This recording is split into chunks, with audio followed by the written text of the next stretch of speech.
ঝিনাইগাতীতে ১ মাস বয়সী একটি বাছুরের ওলান থেকে দুধ নিঃসরণের ঘটনায় শেরপুরের ঝিনাইগাতী উপজেলায় ব্যাপক চাঞ্চল্যের সৃষ্টি হয়েছে।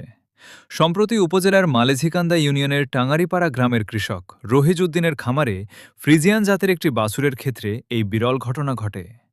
খামার মালিকের ভাতিজা মুজাহিদ জানান, প্রায় ১ মাস আগে তার জ্যাঠার খামারে ফ্রিজিয়ান জাতের একটি গাভী বাছুর প্রসব করে। পরবর্তীতে তারা লক্ষ্য করেন বাছুরটির ওলান অস্বাভাবিক আকারের এবং এতে দুধ রয়েছে। বিষয়টি নিশ্চিত হওয়ার পর তারা দুধ দহন করেন এবং চিকিৎসকের শরণাপন্ন হন। চিকিৎসক জানান এটি হরমোনজনিত একটি সমস্যা, যা চিকিৎসার মাধ্যমে সারানো সম্ভব। ঘটনাটি জানাজানি হওয়ার পর থেকে বিভিন্ন এলাকা থেকে উৎসুক জনতা বাছুরটি দেখতে ভিড় করছেন।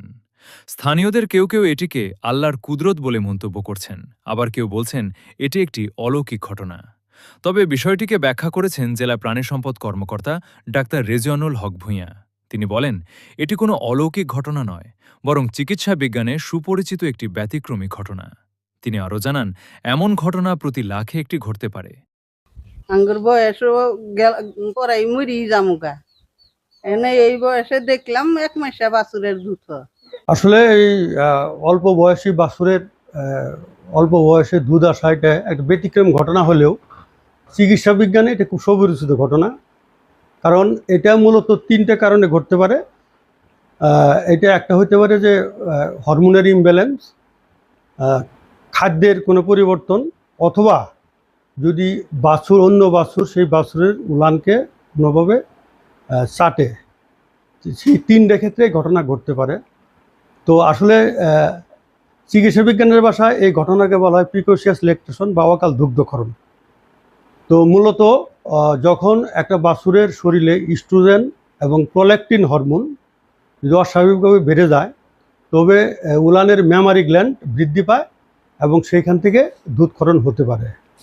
দ্বিতীয়ত যে ঘটনা ঘটতে পারে, যদি বাছুরের খাদ্যে কিংবা বাছুরকে দানাদার খাদ্য খাওয়ানো হয়, তাহলে সেই খাদ্যের এক ধরনের ছত্রাক, ফুসারিয়াম ছত্রাক থাকে, যেটি ইস্ট্রোজেন হরমোনের বৃদ্ধিতে একটা প্রভাব রাখে।